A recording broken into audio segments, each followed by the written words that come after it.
जय जिनेन्द्र। हम सचिन श्री संघ से आपके समक्ष एक प्रस्तुति लेकर आए हैं। इस प्रस्तुति का उद्देश्य किसी को ठेस पहुंचाना नहीं, बल्कि अपने समाज में चल उठा एक नया रिवाज तलाक, छोटी छोटी बातों से कैसे रिश्ते टूट जाते हैं, इस विषय पर है। तो आइए बढ़ते हैं प्रस्तुति की ओर। कहानी घर घर की।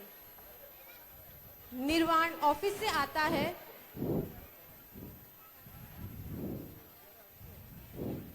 आज तो मैं बहुत थक गया हूँ।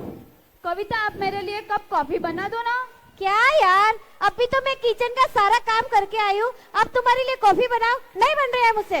अरे एक कप कॉफी तो मांगी थी, वो भी नहीं बनी। दूसरे दिन सुबह कविता की सास। कविता, ओ कविता, क्या है? नाश्ता बन गया? नहीं बना है। रोज रोज का मुझसे नाश्ता वास्ता तुम्हारे वहाँ। नाश्ता बनाने के लिए तो बोला था, सारे काम करने के लिए तो काम वाली आती है। हाँ तो मैं क्या करूँ? काम करने के लिए काम वाली आती है तो खाना बनाने के लिए भी बावर्ची रख सकते हो। अरे राम, मारा तो गरम ही फूट गया, फिर पाने पड़ी। इतना बोलते ही कविता रूम में चली जाती है।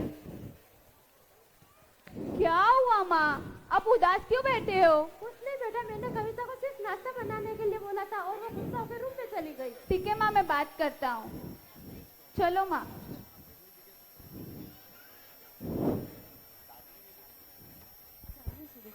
क्या हुआ कविता, तुम उदास होकर रूम में क्यों बैठ गई हो? कुछ नहीं। अरे पर माँ ने तो सिर्फ नाश्ता ही तो मांगा था। हाँ तो नहीं बन रहा है मुझे रोज रोज का तुम्हारे वहाँ नाश्ता। अरे पर आपको थोड़ा तो एडजस्ट करना ही पड़ेगा ना। नहीं होगा, मुझे एडजस्ट कर करके मैं थक गई हूँ। अरे पर आपको नाश्ता और खाना ही तो बनाना है, बाकी सबके लिए तो मेड रखी गई है ना। हाँ तो खाना बनाने के लिए भी आप बावर्ची रख लो ना। फिर आप क्या करोगे? मेरे भी कोई सपने हैं, मेरे भी कोई अरमान है। यार मैं तो परेशान हो गया हूँ इन दोनों से। क्या करूँ इन दोनों का, कैसे समझाऊँ इनको? मैं तो थक गया अब तो। इतना सब सहकर कविता अपनी माँ को फोन करती है। हेलो माँ। हेलो माँ, मुझे यहाँ नहीं रहना।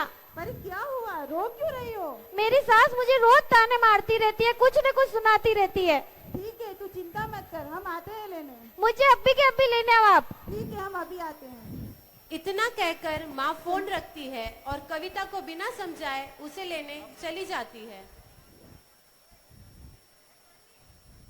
जय जिनेन्द्र व्यांशी साहब, पधारो पधारो। अरे कई पधारो पधारो कर रहे सा, मैं मारी छोरी ने लेवा आई हूँ। अरे व्यो कई बात कर अरे व्यू कई आपने खबर हुई, आपका घर में कई बार आप मने पूछ रहे हो। बात कही हुई, 2 मिनट शांति हो। देखो मैं बेटे को नहीं। कविता, ओ कविता, आपने बात घर की बात देखो, मारे जावे हम नहीं लगे। मारी छोरी ने मारे घरे बिल्कुल काम नहीं करा, आपका अत्रो काम करे तो भी आप ताना मारो। आपा बेटा शांति हो, बात मैं करा। बैठवा नहीं। चल कविता चला, मारी छोरी ने मैं फूल जैसी रखी हूँ, मैं एक पल नहीं रहवा दो। चलो माँ। चलते हैं। अरे क्या हुआ मम्मी जी, कहाँ लेके जा रहे हो कविता अरे को? क्या हुआ, आपको पता नहीं क्या हुआ, आप मुझे पूछ रहे हो? अरे मम्मी ने तो सिर्फ नाश्ता ही तो मांगा था, उनकी तबीयत ठीक नहीं थी इसीलिए, बाकी कोई काम के लिए तो नहीं बोला ना। अरे रहने दो, ये तुम्हारे घर का रोज का नाटक है। मुझे नहीं, अरे मम्मी तो सही। छोड़ो मुझे। नहीं है मुझे। चलो चलते हैं। कविता अब अपने पीहट चली जाती है और वहाँ सब अच्छे से पेश आते हैं। स्वीटी, ओ स्वीटी, हाँ मम्मी जी। तेल लेके आना। आ कविता, तेरे सिर पे मालिश कर रही हूँ, तेरा दर्द कर रहा होगा। कविता तलाक की जिद करने लगती है। माँ, मुझे निर्वाण के पास नहीं रहना, मुझे डिवोर्स चाहिए उससे। मम्मी जी दीदी सही तो बोल रहे हैं। इतना काम कर दे दीदी, फिर भी इनकी सास पूरे दिन ताने मारती है, तो कैसे रहेंगे उस घर में? जैसा तुम दोनों को ठीक लगे। हम अभी के अभी वकील के पास जाएंगे। चलो चलते हैं। अब कविता अपने परिवार वालों के साथ कोर्ट में वकील के पास जाती है और वहाँ निर्वाण के परिवार वाले भी आते हैं।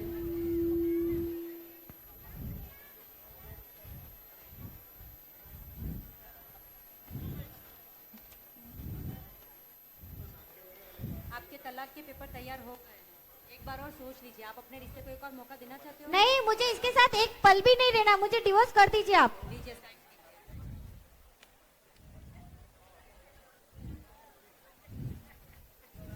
कोर्ट ने आपको तलाक के तौर पे 30 लाख रुपए दिलवाया है और हर महीने घर खर्च के लिए 20,000 रुपए मिलते रहेंगे। अब आप खुश हो ना? हाँ, मैं बहुत खुश हूँ। वकील कागज समेटने लगे और कविता अपने परिवार के साथ बाहर निकल गई। कोने में खड़ा निर्वाण सब कुछ खामोशी से खड़ा देखता रहा।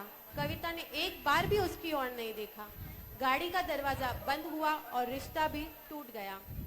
अब कविता अपने घर जाती है और वहाँ सब उससे बड़े अच्छे से पेश आते हैं। स्वीटी, ओ स्वीटी, पानी हाँ लेके मम्मी आना। जी, हाँ लेके आई अभी। Thank you. दीदी आप बिल्कुल टेंशन मत लेना, हम हैं आपके साथ। वीर, कविता के लिए कुछ गरम नाश्ता मंगवा दे। Pizza, cold drink and burger. ठीक है, मैं अभी ऑर्डर करता हूँ। काफी दिन बीत गए। कुछ दिनों बाद घर वालों का लहजा थोड़ा बदलने लगा।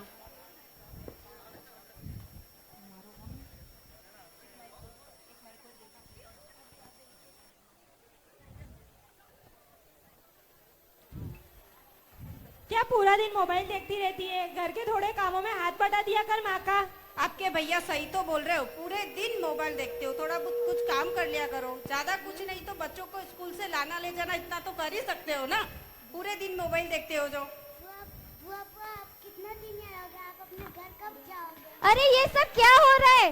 मुझे अपने ही मायके में मुझे पराया महसूस कराया जा रहा है। घर का माहौल बदलने लगा। जहाँ पहले अपनापन था वहाँ अब बोझ महसूस होने लगा। कविता चुप रहती मगर दिल का दर्द बढ़ता जाता। उसकी हर हरकत पर नजर रखी जानी। बाहर निकलती तो पड़ोसियों की फुसफुसाहट। चलो कुछ काम ही कर लेती हूँ। अरे ए संतोषी, हाँ भाभी साहब, कहीं भी हो? अरे थने ठा है। कहीं अरे अपना वे जैन साहब है ना, अपना मोहल्ला में रेवे। बाकी छोरी घरे आन बैठ गई। कौन वहाँ कविता? हाँ हाँ कविता। क्यों हंसो, कहीं भी हो? ए बोकीने केवे मती, वी छोरी ने काम करता घणो ही जोर आवे। आको दन हवजम लड़ाया करे। પણ વિકા હવજે અતરો તો કામ કરે, વા તો આખો તન તો મોબાઈલ ચલાવે। अबे तने कई क्यों जावा देनी आगा बाल बरा अपने लोगा की पंचायत में कई काम है। छोड़ो, जावा आप दे। अपना घर का थने काम बैका ध्यान है, दो। थने बैका है, किन्नीस कई मत कीजिए, मैं थने क्यों वो, जोवा। मैं किन्हीं गई नहीं क्यों, हमारे घर वाला नहीं किन्हीं ए गई ए की नहीं क्यों? सहेली हुनरी भाग भाग हटू भाग। पड़ोसियों की सारी बातें कविता की फ्रेंड नीलम सुन लेती है। कविता, ये मैं क्या सुन रही हूँ? अरे नीलम, तू यहाँ कैसी है? बस मैं अच्छी हूँ। अरे बैठ तो सही पहले। पानी। अरे भाभी पानी लेके आओ। अरे मुझे पानी वानी कुछ नहीं पीना, तू पहले बता कि हुआ क्या है। अरे कुछ नहीं यार, मेरी सास के साथ मेरी बनती नहीं थी तो मैं यहाँ आ गई। बस इतनी सी बात, तू थोड़ा एडजस्ट कर लेती ना यार। हमें बचपन से सिखाया जाता है कि लड़कियों को ससुराल में थोड़ा एडजस्ट तो करना ही पड़ता है। हाँ यार, मुझे एडजस्ट कर लेना चाहिए था। तू पहले मुझसे बात तो करती। इतना बड़ा फैसला तूने किसी को भी बिना बताए ले लिया। हाँ यार, मुझसे बहुत बड़ी गलती हो गई। अभी भी देर नहीं हुई है, निर्वाण से एक बार बात करके तो देख। अपने रिश्ते को एक और मौका दे। क्या सच में निर्वाण मुझे समझेगा? ऑफ कोर्स, क्यों नहीं समझेगा। मैं निर्वाण से बात करूं? अभी कॉल कर और अपने रिश्ते को एक और मौका दे।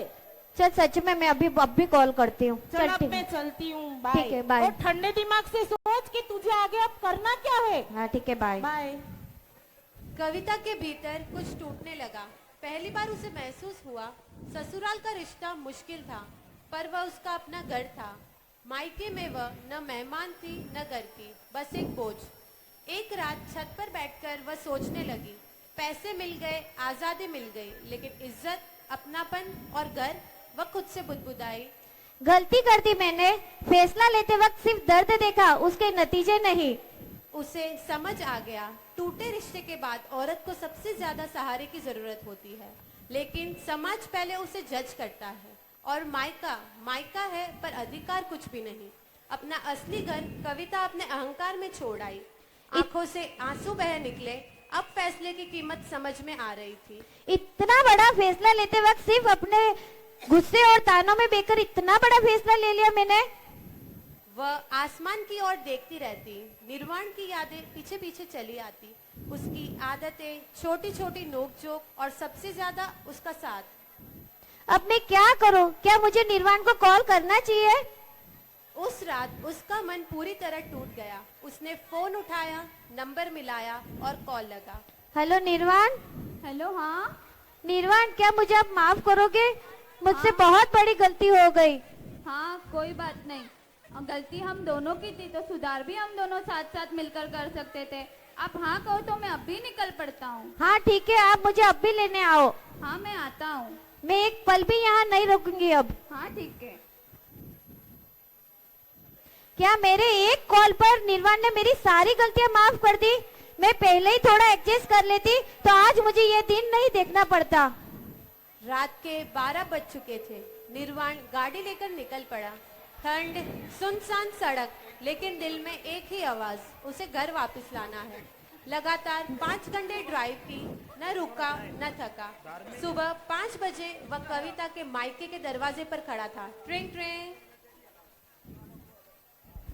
जय जिनेंद्र मम्मी जी। जय जिनेंद्र। अरे जमैसा, आप यहाँ पे? हाँ मैं कविता ने लेवा आई हूँ। अरे अंदर तो बता ना ना ना। ठीक है माँ मैं चलती हूँ। कविता ने बैग उठाया। न कोई सवाल न कोई बहस, सब समझ गए यह फैसला दिल से लिया गया था और कविता अपने घर, अपने असली घर की ओर लौट चली। रिश्ते टूटते नहीं हैं, कभी कभी बस उन पर जमी धूल प्यार से साफ करनी पड़ती है। वक्त पर उठाया गया एक छोटा सा कदम पूरी जिंदगी बचा सकता है।